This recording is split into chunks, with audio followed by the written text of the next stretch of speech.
Условно, Миш, если искусственный интеллект может заменить друга, собеседника, рабочего на заводе, то есть ли вероятность, что таким образом он разрушит человечество? Мы уже здесь. Если есть искусственный интеллект, хирург, детский хирург, который делает хорошие операции, но он употребляет в 20 раз больше воды, чем обычный хирург, да, а воды на Земле не хватает. Мгм. Кого мы оставим жить? Надо быть честными с собой, что технологии становятся совершенными. Если, конечно, нас роботы не заменят. А роботы будут вместо нас обсуждать, как хорошо ребята вывели подкаст. Все, спасибо вам большое. Сможет ли искусственный интеллект просто разрушить нашу жизнь? Я думаю, да. А единственное, что могу сказать, что прогресс не остановить. Если, допустим, умеет искусственный интеллект делать классные операции, особенно для детей, лечить какие-то очень серьезные болезни, вот тут мы будем зависимы очень сильно. Дорогие друзья, гости моего канала, у нас сегодня в студии Агнеса Куприянова, телеведущая, журналист. Мы уже как год пытаемся с ней сделать подкаст на тему искусственного интеллекта. Я думаю, что все звезды, да, Агнес, сложились, и именно сейчас, когда эта тема актуальна как никогда, мы выходим в эфир. Агнес, я передаю тебе слово. Да, Миш, спасибо большое. Я думаю, что пора начинать. Ну что, Миш, что такое искусственный интеллект сейчас и как он поменялся примерно в диапазоне 2-3 лет? Я думаю, когда мы вот буквально увидели взрыв компании OpenAI 2 года назад, мы еще не совсем осознавали всю проблему, которая перед нами стоит. Я это всегда сравниваю, к сожалению, с ковидом, когда люди начали болеть, и мы не понимали до конца, насколько велика проблема. Вот умножьте эту проблему в 1000, в 100 раз, в миллион — это есть искусственный интеллект. Как бы вам ни казалось, что вот сейчас ваша жизнь и вот ваше бытие ежедневное скажем так, не соприкасается с искусственным интеллектом, то это будет меняться ежедневно. Для кого-то уже поменялось. Для меня лично это поменялось 2 года назад. Моя профессия, где я работаю в IT, также в бизнесе, в образовании, оно уже здесь, оно уже работает, оно уничтожает профессии, оно меняет жизнь. В какие-то профессии это придет чуть попозже. В какой-то момент, как волна, как цунами, она будет в каждом доме. Миша, какие профессии 100% исчезнут из-за автоматизации искусственного интеллекта? Потому что ты сейчас сказал о том, что искусственный интеллект проник в бизнес. Мне, например, страшно. Может быть, искусственный интеллект заменит и меня как интервьюера, или же этого точно не произойдет? Ну, если уже смотреть на, скажем, такие соцсети, как TikTok, к примеру, да, вот наш все-таки подкаст выходит на Ютубе, то там уже как год, а то и, наверное, уже полтора работают боты. Они отлично продают уже и товары. Они делают это намного успешнее, чем человек. Вы можете генерировать ролики, насколько мне уже известно, 2-3 цента, да, этот стоит полноценный ролик. Все автоматизировано и работает на полную мощность, да. Вот в этой индустрии уже, наверное, делать точно людям нечего. Также в IT. Если вы вот сейчас только начинаете программировать, это бессмысленная профессия становится. Вот. Я очень сильно вспоминаю свои молодые годы, когда мне хотелось стать хирургом, вот детским хирургом, и я вот теперь сожалею, что я не стал, потому Мгм. что вот профессия детский хирург, наверное, бы еще лет бы 20 меня бы хорошо кормила, но вот как программист я понимаю, что код, который пишет искусственный интеллект, намного лучше, намного функциональнее, чем напишет его человек. Обычный пример. Я могу сгенерировать код Мгм. буквально за, наверное, минуту, давайте возьмем, да. То, что обычно генерится или делается человеком моим уровня профессионала, то есть мастером, да, в кодинге, в 20 лет опыта работы, час, да, час. То есть 60 раз, да, Мгм. уже он лучше. И он лучше не потому, что я не могу как-то его оценить, а это потому, что то, что я могу именно просмотреть и узнать, что вот он сгенерировал за 1 минуту, я потом трачу еще там 5-6 минут на этот Мгм. анализ, и, в принципе, я получаю какой-то результат, который меня удовлетворяет. Сейчас вероятность этого результата 99%. Если раньше мне приходилось что-то корректировать, то уже нет. Мгм. Уже нет. Поэтому, в принципе, я не представляю профессию программиста в ближайшее время. Все, что можно заавтоматизировать, да, все, что есть на компьютере, любая программа, люди, кто в ней работают, скорее всего, под большим риском уже в ближайшие 2-3 года. Миша, а вот хирурги. Что с ними будет? Я думаю, что так как будет безопасность в искусственном интеллекте, еще не дадут искусственному интеллекту прийти вот в эту профессию, потому что есть большой риск сделать ошибку и оборвать чью-то жизнь. Мгм. Ошибки он совершает, и совершает серьезные ошибки, все меньше, меньше и меньше, но и туда это придет. И будет он делать операции лучше, чем человек, и мы ничего не сможем с этим делать. Это то, что очень сильно сейчас пропагандирует и Евросоюз, и США. То, что искусственный интеллект станет частью нашей жизни, и мы Мгм. не сможем его выключить, потому что он будет делать некоторые вещи, как операции, да, там на сердце, лучше, чем человек. Но хочу заметить, ребята, искусственный интеллект, он не бесплатный. Мы платим за электричество, мы платим за воду, мы платим за много-много-много другое ископаемое, и он потребляет больше, чем человек. А вот теперь вопрос к аудитории. Если есть искусственный интеллект, хирург, детский хирург, который делает хорошие операции, но он употребляет в 20 раз больше воды, чем обычный хирург, да, а воды на Земле не хватает. Мгм. Кого мы оставим жить? Искусственный интеллект либо человека? И вот с этими именно проблемами мы боремся постоянно, как ученые, да, кто работает и в профессуре, с образованием. Любая инновация — это 2 медали. На одной медали у нас то, что мы делаем хорошо, на другой — то, что получается Мгм. плохо. И вопрос такой: если можно создать такой искусственный интеллект, который вылечит какую-то одну уникальную болезнь у ребенка, таких сейчас десятки тысяч, но 100 тысяч человек потеряют свою работу, потому что эта технология будет доступна и другим компаниям. Что вы выберете?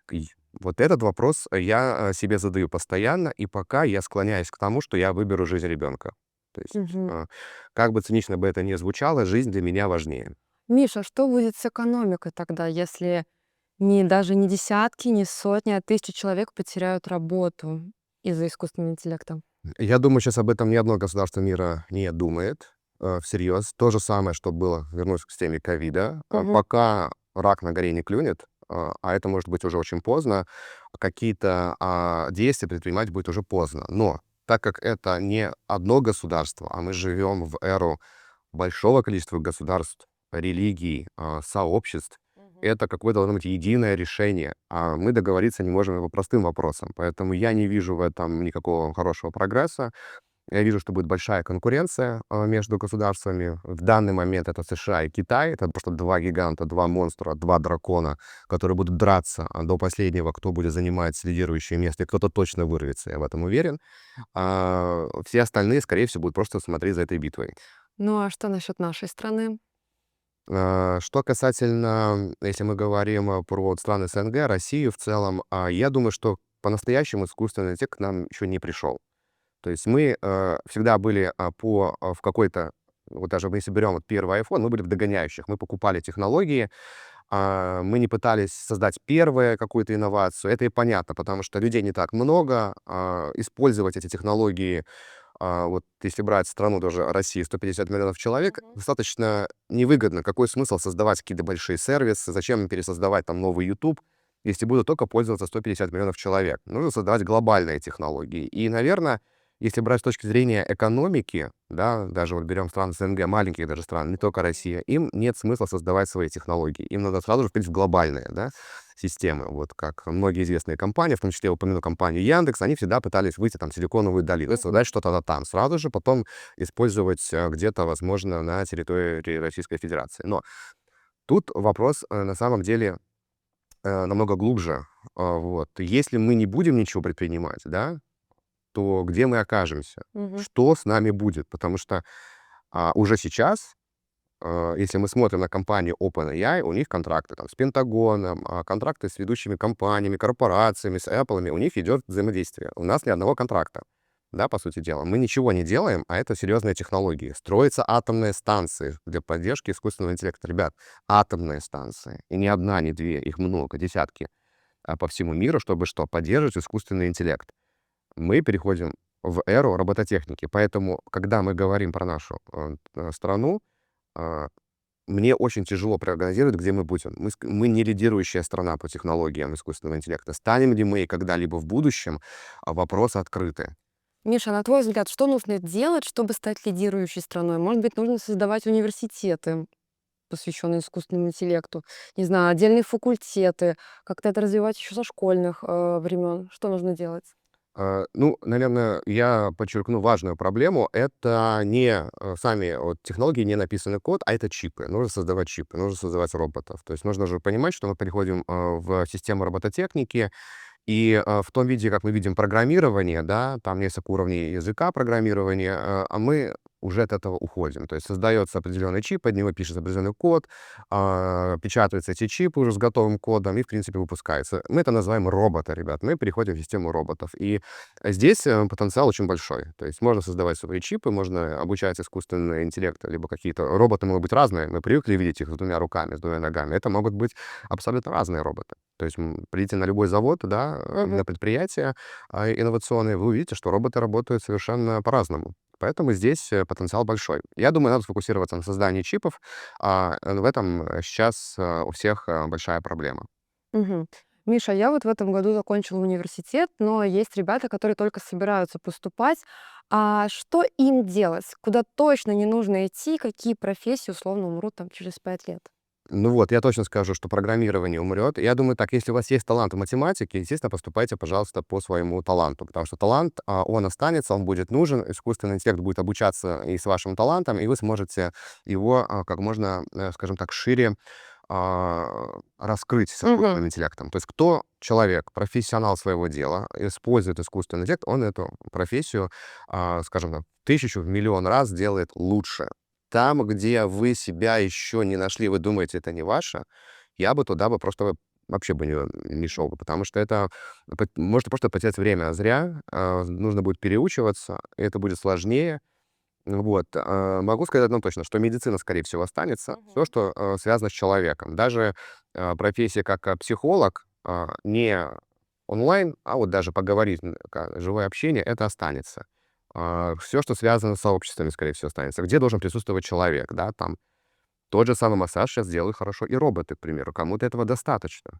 И мы говорим про масс-рынок. То есть если кто-то использует уже живого человека там, для массажа, к примеру, да, то это, ну, сейчас это может половина рынка, в будущем Мгм. это будет вот столечко, вот, а масс-рынок, он другой, и поэтому это будет эксклюзив. То есть где вы Мгм. видите себя как эксклюзив, это эксперты в области, в принципе, можно тоже на это равняться. Но нужно быть очень хорошим экспертом и понимать, конкуренция у вас будет жесточайшая, потому что таких, как вы, будут миллионы.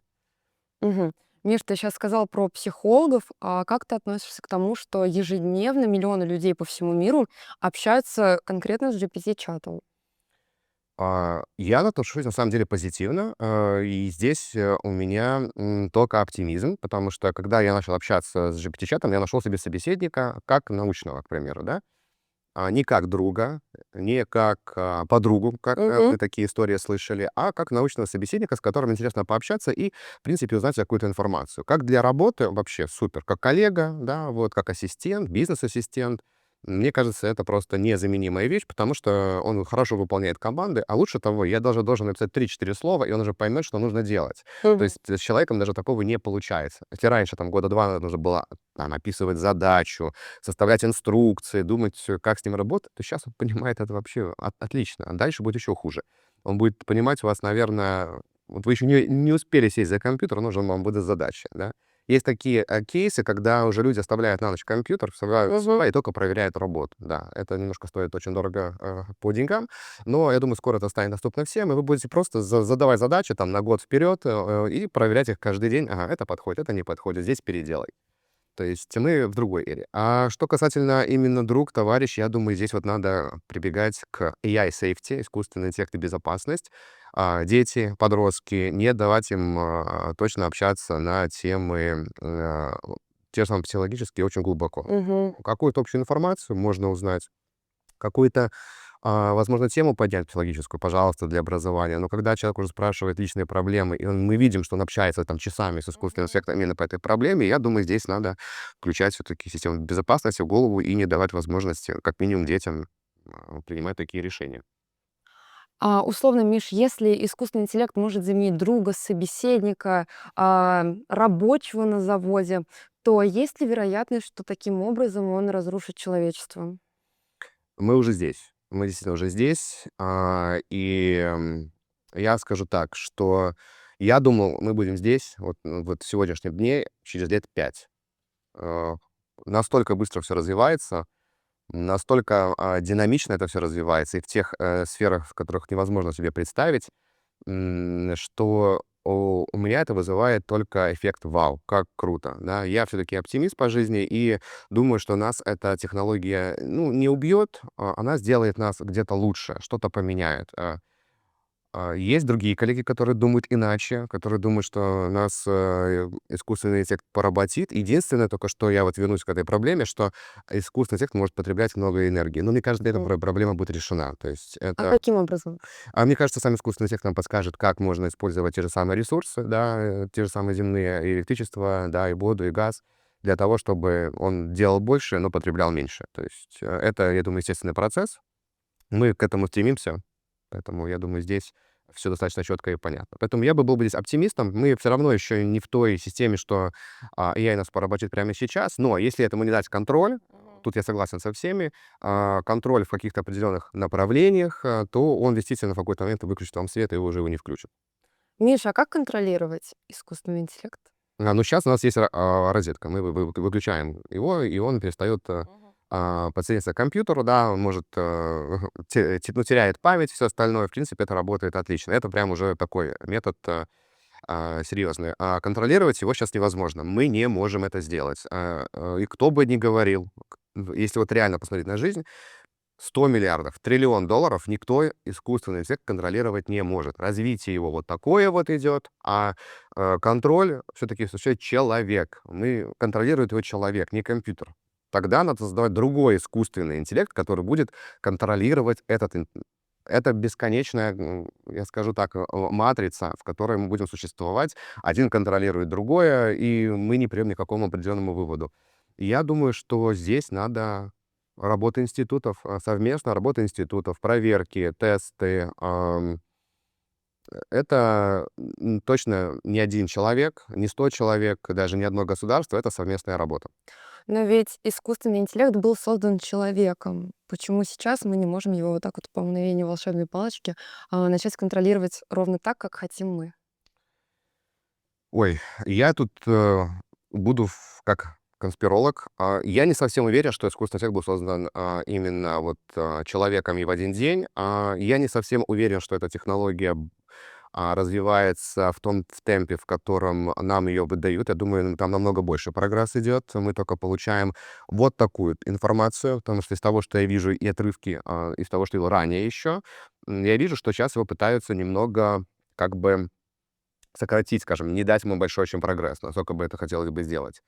Поэтому к этой теме еще нужно возвращаться. Как конспиролог могу утверждать точно. Когда появлялись компьютеры, первые самые, да, они как бы будто бы появились ниоткуда, да, и Мгм. тут к нам на голову столько университетов, ученых всю жизнь работали, да, над этой физиков, математиков, да, и они не могли понять, что, оказывается, нужно много данных для того, чтобы обучить систему, и эта система начнет что-то думать, понимать, и это как-то все работает. Мы не знаем, как это работает. Еще раз повторю, ребята, мы не знаем, как это работает, но это работает хорошо. С каждым разом, когда мы даем больше данных, оно работает еще лучше. Поэтому Мгм. вопрос остается открытым. Кто изобрел, как изобрел, почему это работает, безопасно ли это, все нужно будет уже в ближайшее время, как говорится, проверять. И могут ли вообще коммерческие организации это использовать? Я вот здесь с Илоном Маском очень сильно согласен. Почему именно эта система должна быть использована коммерческой организацией? Потому что оно обучается на данных всех людей. Моих, да, Агнесы, да, Мгм. ваших, оно обучается на вас. И почему этим должен владеть одна компания? Вот 2-3. Я вот с этим, по сути дела, не согласен. Мгм.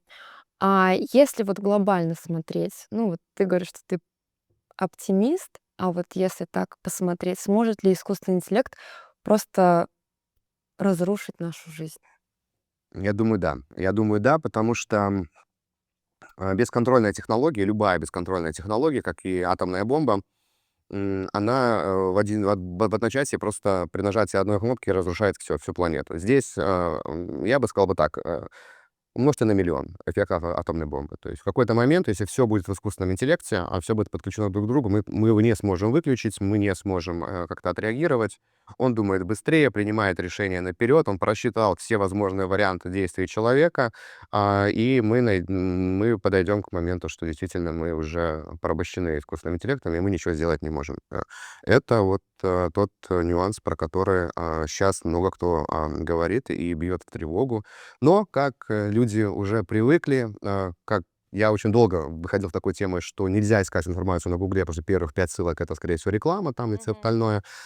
Всем было абсолютно все равно, что Google годами воровал персональные данные и никому за это не платил. То есть он обучал там свои модели, и он, по идее, Google, то, что я с ним работаю, должен мне платить деньги каждый Мгм. месяц, там, выписывать чек. А он этого не делает, потому что я же данные ему свои отдаю, я ему даю товар, мои данные, мою Мгм. пользу, да. По сути дела, он мне выдает коммерческие ссылки обратно. Я, по идее, здесь уже, получается, как меня используют, да. Ну, немножко есть такое, да. Да, и людям я начал это объяснять где-то лет 10 назад, и людям оказалось все равно, говорит, нам главное, чтобы была информация. Здесь, наверное, тех будет тот же самый.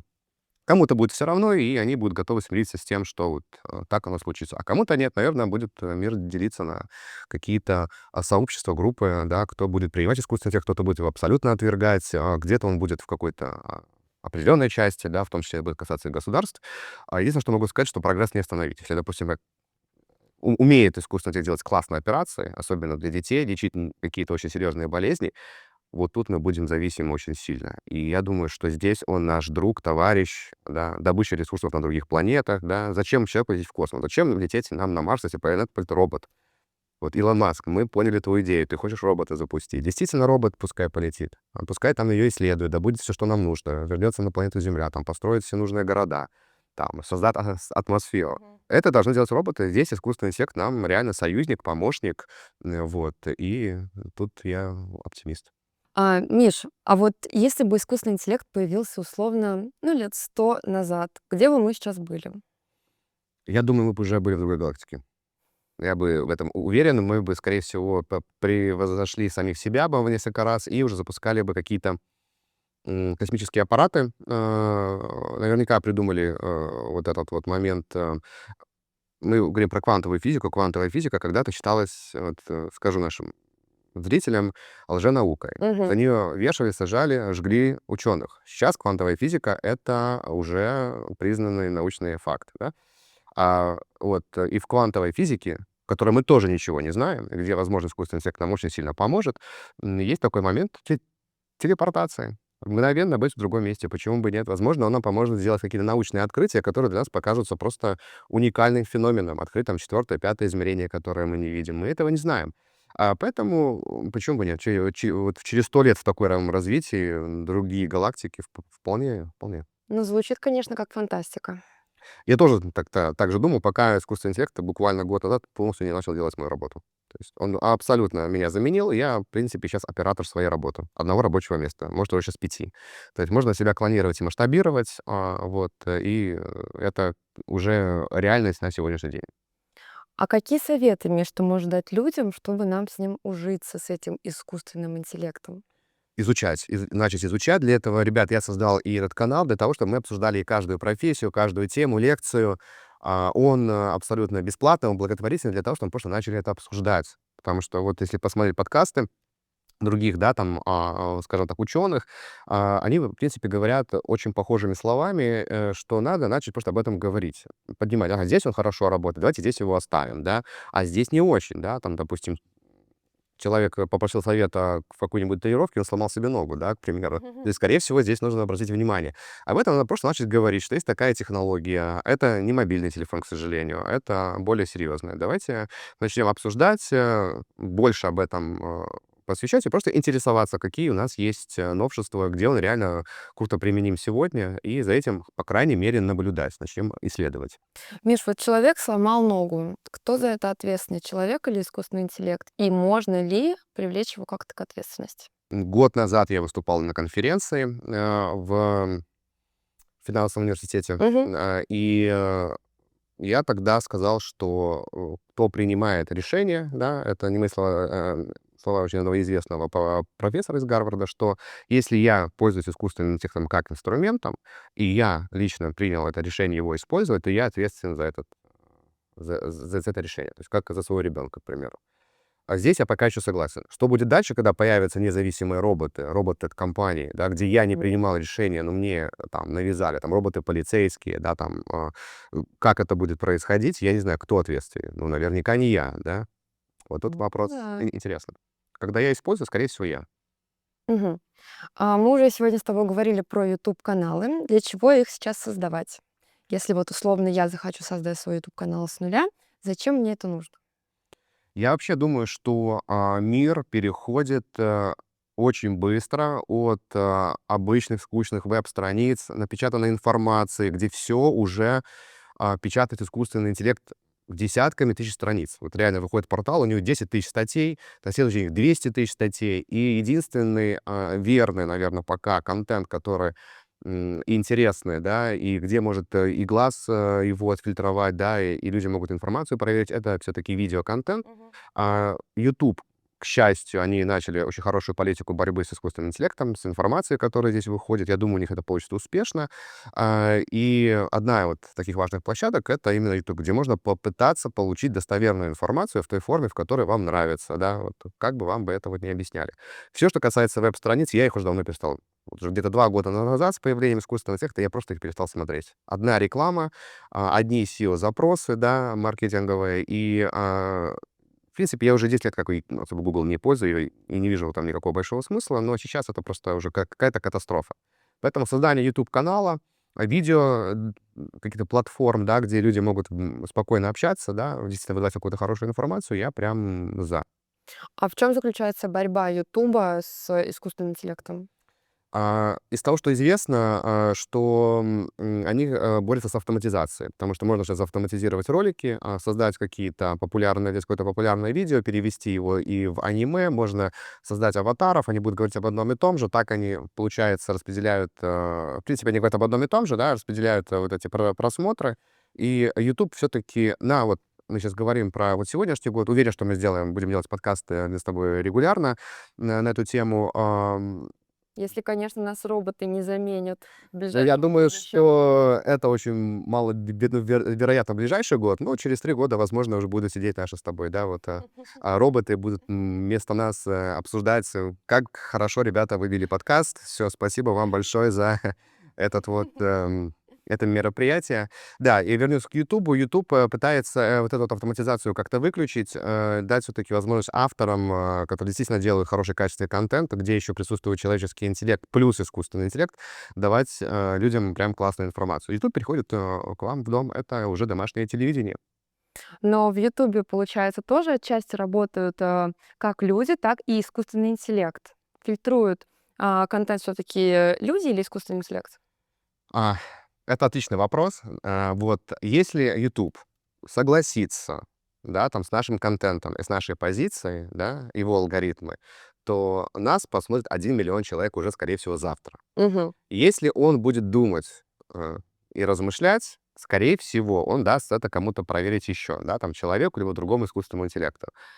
Тут вопрос, конечно же, зависимости платформы от ее алгоритмов. Я думаю, что YouTube будет пытаться это делать, но я думаю, что мы на этом не остановимся. У нас будет много платформ, разных платформ, и люди все-таки не будут тоже зацикливаться только на YouTube. YouTube будет по какой-то одной эти тематике, сфере, да, там, а другие платформы будут заниматься другим, там, кинопроизводством а-ля вот Netflix и все Мгм. остальное. Хотя не исключаю, что YouTube, в принципе, может поглотить все, как платформа в целом просто удобная.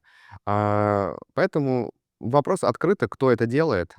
Точно знаю по своей практике, что люди, которые набирают большое количество подписчиков, ребят, подписывайтесь, пожалуйста, подписывайтесь. Очень важно, чтобы вы подписывались не потому, что мне нужны подписчики, а потому что таким образом нас просто посмотрит больше людей, и можно будет лучше понимать аудиторию и снимать более крутой контент, более интересный, скажем так, увлекательный.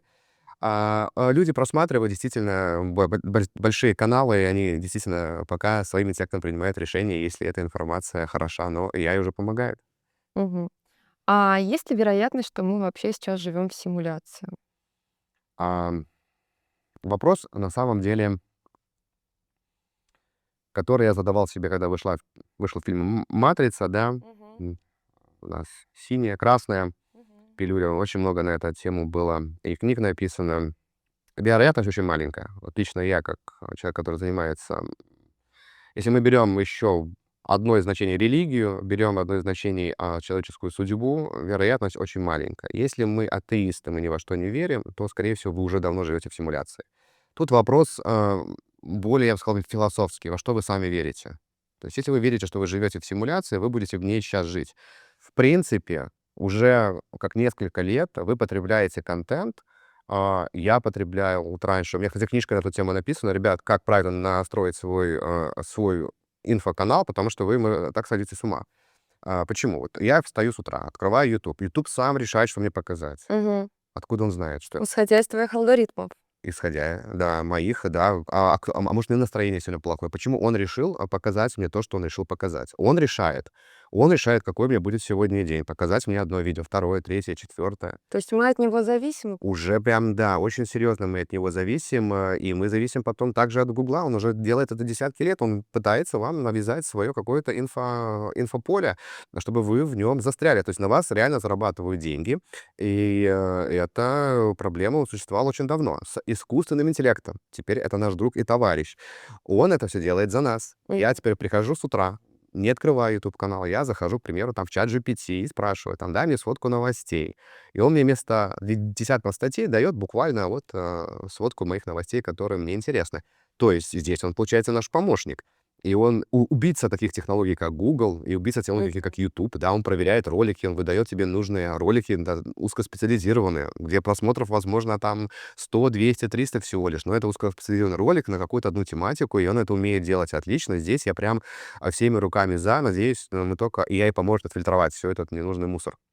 Поэтому мы жили до этого в матрице однозначно. Вот. С приходом искусственного интеллекта я лично из этой матрицы точно вышел, потому что я не знал, что искать. Что бы я ни открыл, телефон, телевизор, везде мне пытаются что-то продать, Мгм. какую-то информацию. Я не могу что-то... Я начинаю искать что-то в Гугле, я не могу ничего найти, ничего интересного, ничего стоящего. Везде одно и то же. Воронка, мы ходим вот так вот.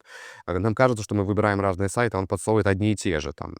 А вот с искусственным интеллектом, мне кажется, ребята, мы наоборот, мы сейчас вздохнем немножко от этого э, напора информации и будем читать то, что мы хотим. Ты говоришь, что искусственный интеллект наш друг и товарищ, а сможет ли он обеспечить нам вечную жизнь? И если да, то что нам делать с перенаселением на планете? Ой, ребят, это классный вопрос. Когда-то я ехал на машине из Майами в Лос-Анджелес 3 дня и видел такое большое количество свободных территорий. Земля спокойно может и 70 миллиардов, и 100 миллиардов, и, наверное, 1 триллион человек выдержит. Это небольшая проблема. У нас есть ближайшая планета Марс, есть другие галактики. То есть чем больше людей, тем искусственный интеллект будет работать, наверное, интереснее, быстрее и так далее. Он же поможет нам решить проблему, скорее всего, перенаселения. Я считаю, что в целом вечная жизнь, да, вот про которую мы говорим, тема еще, наверное, не сегодняшнего дня. Мгм. Но вылечить очень серьезные болезни, да, хотелось бы уже сегодня. Особенно те детки, которые болеют сейчас. Я прям не могу эти видео смотреть, мне прям их очень жалко. Вот туда должен быть направлен максимальный фокус. Вот мое мнение, да, не на масс-рынок, да, там продавать искусственный интеллект всем подряд, да, там печатать статьи никому не нужные, а вот направить туда в медицину и вылечить, мы получим намного больше ценностей именно от самого искусственного интеллекта. И мне кажется, сейчас компании, к этому пришли. Мне кажется, вот сейчас, вот, когда вышел GPT-5, они наконец-то поняли, что нельзя создавать очередную платформу. И я должен двигаться другим путем. Как ты думаешь, через сколько условно лет искусственный интеллект сможет лечить рак? Мне кажется, он уже может, мы просто об этом не знаем. Он нам просто об этом не сказал. Как и многие вещи, которые люди вот могут задать какой-то промпт, получить инсайт, и там, возможно, уже информация, которая понадобится какому-то ученому что-то сделать. Он просто нет состояния это понять, что он дал тебе такой медицинский совет, который реально очень уникальный и ценный. Он умеет выдавать уникальную информацию по твоему запросу. Это возможно. Мгм. Он не кэширует запросы, если вы этого не просите его делать. И чем больше он будет не кэшировать запросы, то есть он не будет повторяться, да, то есть когда 5 человек спрашивают одно и то же, он не выдает одно и то же, как делает это Google, то тогда шанс у нас очень большой найти именно ту информацию, которая нам действительно нужна, и кому-то она пригодится. Я думаю, что рак мы сможем действительно лечить, я надеюсь, до 2000, вот, наверное, там 35 года. Я надеюсь, даже еще раньше. Я очень сильно надеюсь. Ну, перспектива очень радужная. Я тебе пример расскажу. У меня была проблема с ногой. Я пошел, сделал вот этот скан, да, и просто загрузил его в искусственный интеллект. Он мне все определил от начала до конца. Приходит мне электронная почта, и врач описывает меньше проблем, чем у меня есть. Я иду к другому врачу, он добавляет. То есть он сделал свою работу лучше, чем врач. Уже сегодня. Ну, Просто на самом отлично. деле я тоже так не делаю. Я сдаю, например, кровь и смотрю там ферритин, например, и он мне все расписывает, да. То в норме, то нужно подтянуть. Мне кажется, это очень-очень-очень большой плюс и очень облегчает жизнь сейчас Ну, нам. только что одна профессия врач-консультант уже, в принципе, исчезла. Но все-таки мне лично приятнее общаться с человеком, и а, по мне это более правильно, что ли, когда люди учатся, и люди точно, возможно, могут что-то почувствовать и увидеть больше, чем искусственный интеллект. Я согласен, что искусственный интеллект, он не про долгосрочное общение, Мгм. это больше третье мнение. Это товарищ, это твой вот шестой разум, да, есть такой понятие, шестой глаз, там, пятый Мгм. глаз. Это какой-то один из твоих глазов. То есть, и, скорее всего, такие артефакты для кого-то будут стоить очень дорого, чтобы получить какое-то более ценное мнение. А, Поэтому здесь вопрос в том, хочешь ли ты перепроверить эту информацию, да. Я лично это делаю теперь постоянно. Я до этого это делал, просто сейчас это намного легче. Поэтому я считаю, что да, общение классно, но перепроверять нужно. Мы сегодня с тобой много говорили про здоровье, про будущее. Мне интересно узнать о биткоине, что с ним будет, как ИИ связан с биткоином на данный момент. Он умрет, биткоин. Он умрет, биткоин, потому что выйдет технология, которая будет круче биткоина. Как бы в него туда не вкладывали всю инфляцию всех стран, да, мы всегда видим, что такое биткоин растет, когда печатается американский доллар. И мы это всегда видим, всегда наблюдаем. Значит, напечатали доллары, вложили биткоин, он вырос. То есть, в принципе, ребята, вам хороший знак. Если Америка печатает доллары, скорее всего, биткоин пойдет вверх, да, там плюс-минус продадут его немного. Поэтому, в принципе, это некий инструмент. Он абсолютно медленный, он работает несовершенно. Это просто выдуманная какая-то технология. Вот. Когда-то давным-давно я еще стоял у истоков и создания так называемого эфира, да, то есть когда только это все начиналось, это было интересно, и когда мне ну, я уже наблюдал на технологии биткоина, думаю, кто это будет пользовать? Настолько медленно, настолько неприменимо.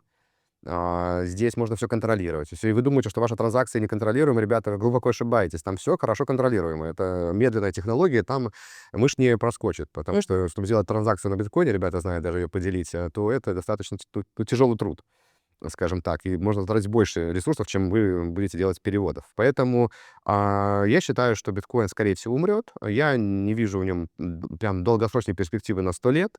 Единственное, что вижу, что, скорее всего, вместо биткоина будут там другие деньги, они будут по-другому работать, скорее всего, будут какие-то то же самые чипы. Вот я также не верю в банки. Я думаю, что банки все, скорее всего, тоже исчезнут, потому что в банк он сейчас аккумулирует в себе не совсем финансовый инструмент, он помогает вам управлять деньгами. Мгм. Вот именно если мы с точки зрения момента управления деньгами, банк нам уже не нужен. То есть уже сейчас в Америке люди подключают API свои, загружают счета, и, в принципе, банк не нужен. Ну, как хранение денег, хорошо, эти деньги электронные, все электронные, там хранить нечего. То есть это может хранить и другая технология. А наличные деньги останутся или нет? Вот я думаю, что технология будет такая, что будут какие-то вот чипы, да, Мгм. помню, это тоже был какой-то проект. Ребята, инвесторы, приходите, смотрите, конечно, но вопрос не в этом, вопрос не про инвестора. Вопрос в том, что будут чипы какие-то похожие как на наличные деньги, вы будете просто их там, как вот вы с айфоном работаем, присоединяете и будете просто перечислять им некую сумму. Это не будет контролироваться никем, это точно придумают, это точно будет работать. И я думаю, что те подобные технологии уже давным-давно существуют, просто они ждут своего часа, ждут своего часа. Слушай, Миш, ну я очень удивлена тому, что ты сказал, что биткоин умрет. Но вот у меня биткоина нет. Мне, в принципе, беспокоиться не о чем. Но наверняка те, кто нас посмотрят, у кого-то точно да есть биткоин. Что им делать? Продавать его Я или только идти? могу сказать одно: смотрите новости. Если вы уже работаете на фондовом рынке, а, вот часть там, одна из моих, там, скажем, глав моей книги, я описываю о том, как люди теряли огромные деньги, Мгм. веря в том, что можно заработать на стартапе. Это вообще отдельный подкаст, это отдельная тема. Настолько было сильно желание людей заработать, придумать некую идею, прийти к инвестору, получить эти деньги.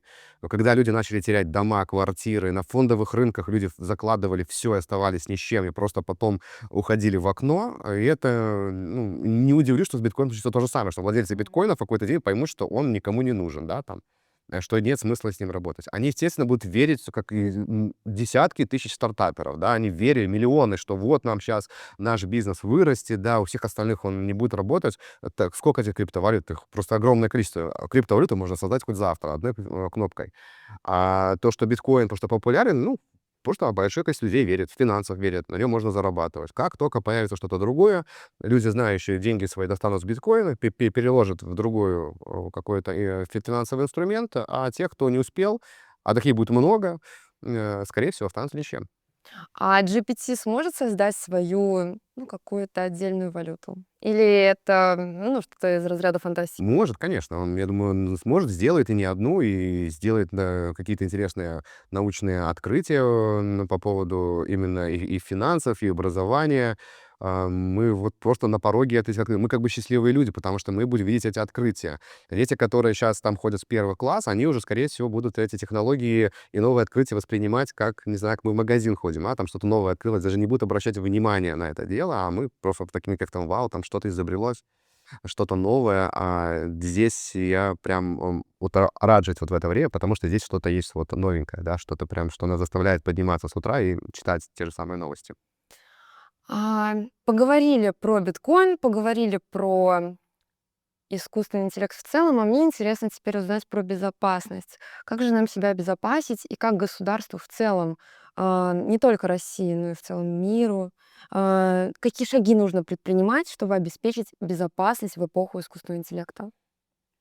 Как я сказал, сначала нужно это начать обсуждать, потому что мы не можем контролировать, это и так уже известно. Департаменты по безопасности, которые существуют в крупных компаниях, уверен с 99 вероятностью процентом, что они работоспособны. Я работал и жил за границей достаточно долго, чтобы понять, что такие компании, как Amazon и все остальные, в том числе и Apple и Google, не обладают правильной структурой, чтобы выстроить верную безопасность. Обезопасить свой бизнес, свой капитал, они-то молодцы.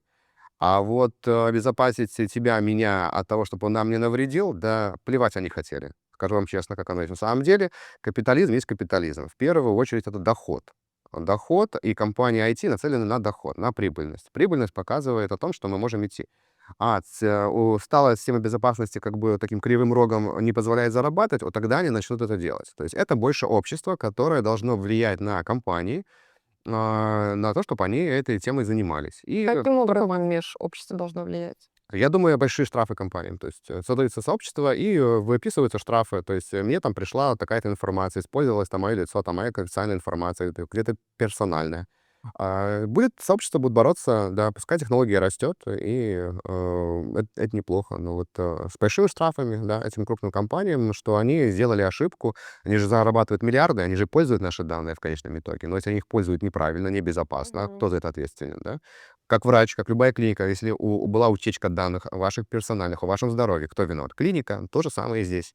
Поэтому я на стороне здесь людей, которые и компании, особенно новостных компаний, где использовали их неофициальные данные. Неофициально OpenAI, многие, как и Google, пользовали данные для обучения по их новостям, так как и ресурс реально интересный, там много известных авторов, их мнения присутствовали. И самое, то, что интересно, эти мнения, вот эти вот именно статьи, они как то же самое Journal Corps, к примеру, я не знаю, это как из примеров. Мгм. И если бы я обучал бы искусственный интеллект, то, скорее всего, я бы его ставил бы как в большой рейтинг. То есть я бы использовал бы его ресурсы, говорил бы искусственному интеллекту, здесь все правильно. Найдешь похожие статьи где-то еще с похожей логикой, ну, добавь их, да, и усиль, вот это вот мнение, потому что, скорее всего, это верно. Но и тут вопрос заключается в том, а что, если Форбс ошибся? Мгм. И тут тогда коммерческие организации могут говорить о том, что вот эта статья нам не помогла, и эта информация, а сделала технологию хуже. И могут предъявлять. Но это вот работа, я предполагаю, в две стороны. А какие характеристики искусственного интеллекта еще наиболее опасны для человечества? Я думаю, когда появятся роботы, когда он начнет физически, тактильно общаться с миром. Он сможет прийти к вам домой, начнет у вас дома убираться, к вам что-то готовить, потом он поднимет автомат, потом он полетит в космос, он будет водить все машины во все возможные. Вообще появятся машины без водителя, уберут руль, уберут педали, просто будет машина, которая едет как робот. Когда самолеты начнут летать без пилотов, вот тогда начнется, мне кажется, самое интересное, если мы не будем говорить о безопасности.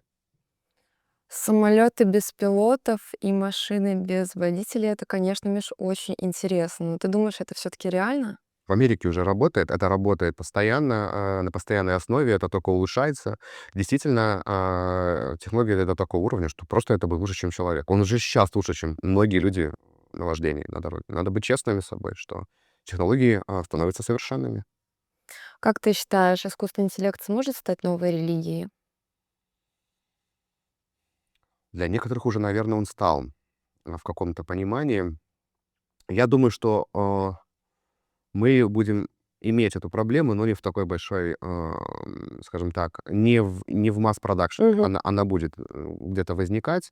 Всегда есть какие-то фанатики, ну вот, люди, которые всегда ищут потусторонние миры, которых не существует, да, вот, выдумывают что-то.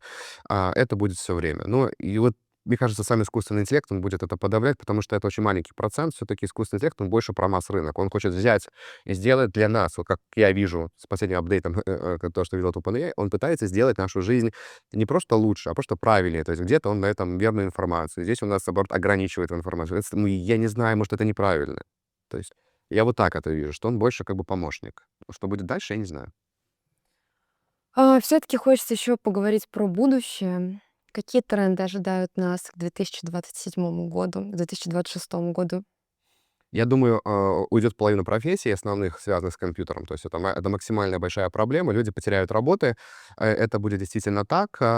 Просто не то, что потеряют, их просто не наймут. Эти работы не создадутся. Тут не вопрос, чтобы вас кто-то уволит. Возможно, ваша профессия останется, но новых работ не создадут, в принципе, вообще.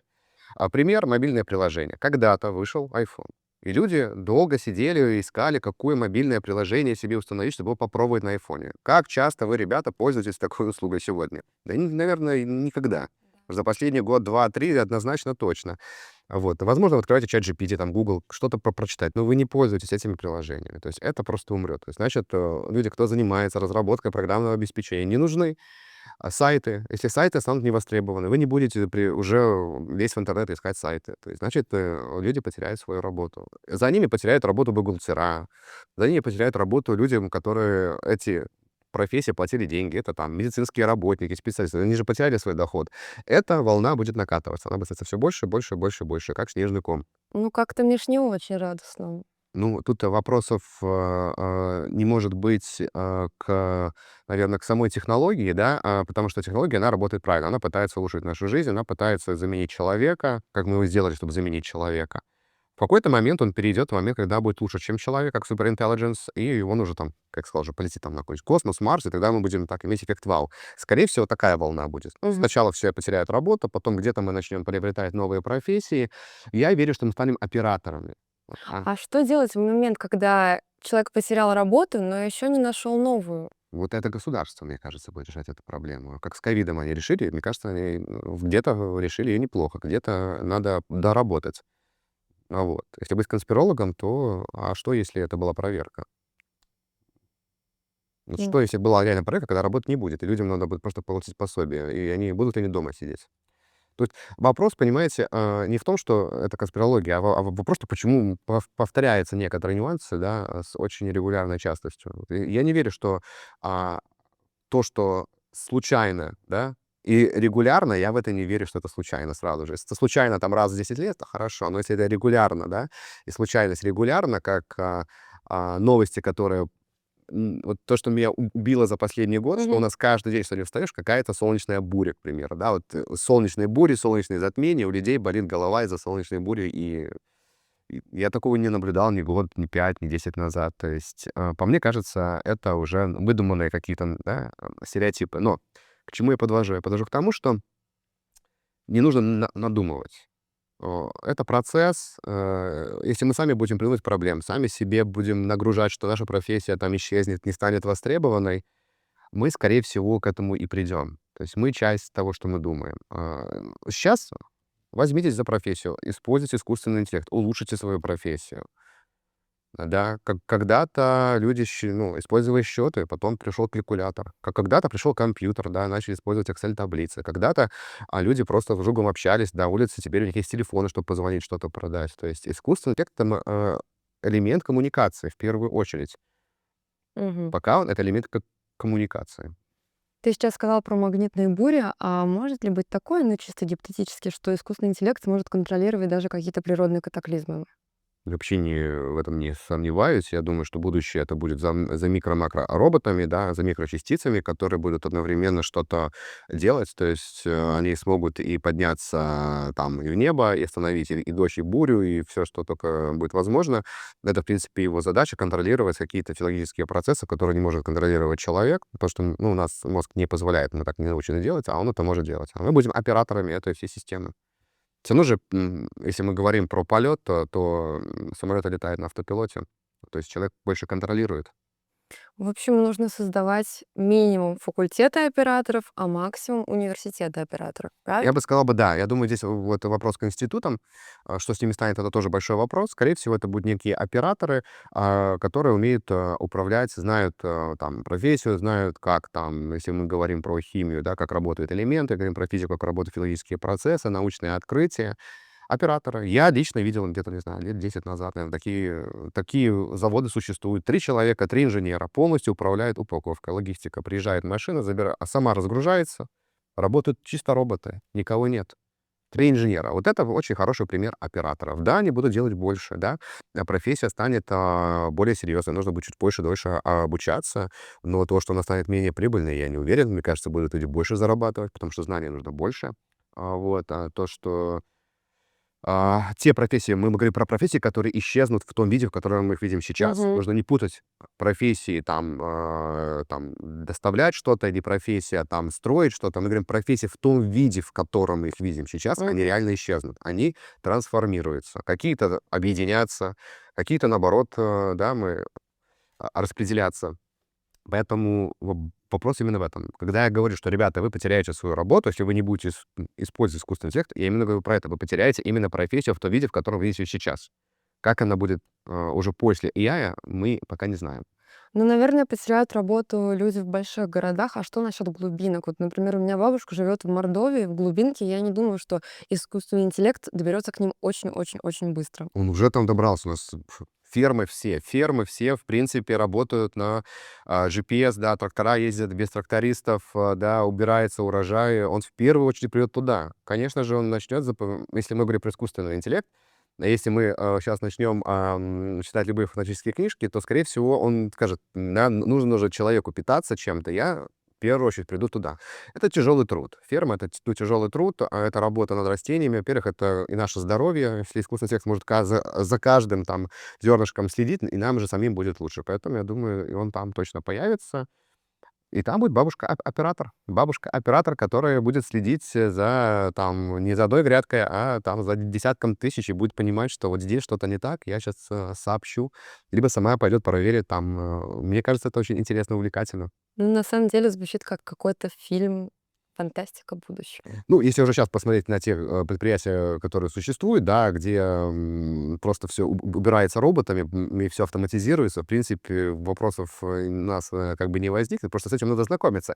Ребят, это и мой канал, и мы будем выезжать на разные профессии, заводы, естественно, мы будем об этом рассказывать, потому что многие даже не знают, что в мире происходит, что существуют реально заводы, где нет людей. Вот, понимаете, их просто не существует. Вот. Там уже давно работают роботы, давно работает искусственный интеллект. Только роботы. В основном только роботы, да. То есть, оператор, да, и робота на линии его не существует. А есть ли в России такие заводы, где вообще нет людей, есть только роботы, и они, собственно. Я еще не бывал, поэтому кто-то, если меня пригласит, да, я с удовольствием сделаю на это отдельное видео. Ребят, пожалуйста, приглашайте владельцев бизнесов. Я только рад с каждым пообщаться, с каждой профессией. Не только как бы профессия, а именно с бизнес-направлением, да, с какой-то структурой. Это прям очень интересно, как AI меняет ваши профессии. Именно об этом канал и об этом мы пытаемся говорить. Вот. Здесь я буду буду только всеми руками за. Из того, что только я видел, это было за границей, и это было уже лет так 5, 6, 7, 8 назад, поэтому уверен, что и в России тоже что-то есть А в подобное. какой стране это было, Миш? Так, это была Канада. Это была Канада, Торонто. Вот. И частично я Завод видел был то, чему что посвящен? завод именно, это был большой магазин распределительный, да, щас уже не вспомню его название, который занимается именно продуктами. Это Мгм. супермаркет, но только часть этого продукта, часть этого супермаркета — это были все-таки овощи, фрукты, вот такого рода товары быстрой, ну, скажем так, скоро портящиеся, да, которых нужно быстро очень распределять по магазинам, без замедления, и там робот работает отлично. Человек может сделать промедление. И там сидело вот 3-4 инженера, немного охраны, и все, и роботы прям отлично распределяли, знали, куда там нужно отвезти столько яблок, сколько там огурцов, столько помидор. Вот потом это просто отличная технология для вот, именно, товаров, что связано с питанием. Слушай, ну удивительно. Я не могла даже представить, что у нас такое будет вообще в современном мире, но такое уже есть. И вот, кстати, я думаю, что ты знаешь, Роман Емпольский, ученый, недавно вот у него вышел тоже подкаст на тему искусственного интеллекта. Что скажешь, смотрел, не смотрел? Я на самом деле посмотрел его подкаст, и я прям удивился, насколько он правдиво рассказывает про то, что нас ждет. Я с ним согласен на процентов, наверное, 90-85. Я уверен, что он открыл не все темы, а только в них зашагнул. Вот. Где-то я могу с ним подискутировать, А да. с чем не согласен? Ну, я, к примеру, не сильно согласен с тем, что это все-таки приведет нас к какому-то краху, что мы все умрем, и мы останемся все без работ. Да, он очень категорично так говорит об этом. Да, что, ну, нам действительно не нужны люди, которые будут писать промпты. Ну, это, конечно же, это понятно, ясно. Все курсы, кто сейчас в этом обучает, ребята, ну, это буквально 3-4 месяца, и да, и я лично сам промпты не пишу. Давно я пишу искусственный интеллект, как только он и появился в первый же день. Моя первая задача была это создать робота, который пишет за меня это все дело. И пишет намного лучше, чем я. Вот. Что касательно именно нас поработит искусственный интеллект в том виде, в котором рассказывает, это абсолютно правдивая история, бесконтрольная история нас приведет именно к этому. Я всем советую точно посмотреть, ознакомиться с его мнением, потому что, мне кажется, он достаточно талантливо об этом рассказывает, и со своей точки зрения, что это может вас погрузить в страх либо хаос. Я все-таки оптимист. Я верю в то, что эта технология нам принесет жизнь, здоровье, детей. Мы будем меньше работать, больше посвящать времени самим себе. Я бы хотел бы работать 10 часов в день, все остальное, да, знать, как эта работа происходит, и там 2 раза, там, может быть, в день смотреть на компьютер, либо на какой-то монитор и понимать, что операции идут хорошо, и только как бы как хирург идти и решать какие-то проблемы. Ам, Поэтому, мне кажется, классный подкаст, и я считаю, что не так просто он собрал 4 миллиона просмотров, насколько я Не, мне помню, кажется, уже 4400. и что-то такое. Да, я очень рад, что эта тема стала важной, востребованной. Вот только больше таких тем, намного больше. Люди должны знать, интересоваться, и AI уже часть нашей жизни, как и телефон, как и вода, как и воздух, как и продукты в холодильнике. Это часть нашей системы, мы должны научиться с ним жить. Это не питомец, это не собака, не кот, которого вы можете сегодня принять себе в семью, либо не принять. Он уже там, он уже в вашем телевизоре. Он не спросил, прийти или нет, он уже... Он уже пришел, да, Apple не спрашивал встраивать вам искусственный интеллект. Вы ни с чем не соглашались, вы просто встроили, он уже там есть. Миша, а если бы сейчас, вот мы говорили о Романе, если бы вместо меня сидел Роман, и у тебя была возможность пообщаться с ним, какие бы 3 вопроса ты ему точно задал? Я бы точно бы ему задал вопрос, который касается именно религии искусственного интеллекта, да, как будет происходить трансформация, потому что все-таки человек — это не только о том, чтобы там покушать, да, посмотреть какое-то кино, либо сходить в театр, это больше, да, вот. Поможет ли искусственный интеллект нам прийти к какому-то интересному открытию именно с точки зрения религии, самопознания. Там много куда можно копать. Мгм. Также вопрос у меня был бы, скорее всего, не совсем про безопасность, он про это все бы хорошо бы рассказал, а его мнение о том, а, как искусственный интеллект бы влиял бы на детей. Вот сейчас, да, Мгм. можно ли детям, вот по его мнению, использовать искусственный интеллект? Я считаю, что да, вот лично, А да. с скольки лет? Я думаю, прям с 1 класса, чтобы они просто пробовали, искали, делали домашние задания, интересовались, спрашивали вопросы. Правильно только, да. И, наверное, третий — это про то, что действительно ли он считает, что вот, скажем так, вечная жизнь — это имеет смысл большой. Есть ли смысл жить человеку вечно? Есть ли в этом смысл вообще? Либо все-таки после там смерти, скорее всего, у нас что-то есть. Я просто не знаю его религиозное, скажем так, посылы. Я вот лично верю, что после там смерти жизнь существует, да. Она существует в другом измерении, естественно, потому что с открытиями физиологическими и физическими, которыми я лично знаком, я понимаю, что мы очень многого не знаем. И возможно, что мы хотим продлить себе жизнь, Мгм. это только хуже нам на самом деле. Потом другие люди, которые уже из жизни ушли, они, возможно, там переродились уже на других там планетах, мы даже об этом не знаем. А мы как зомби ходим, как в фильмах, да. То есть мне кажется, фильмы про зомби — это именно вот про вечную жизнь. Это именно про это. Может быть, и не нужно. Ну, я надеюсь, что Роман и тысяча, а лучше миллионы людей посмотрят наш подкаст.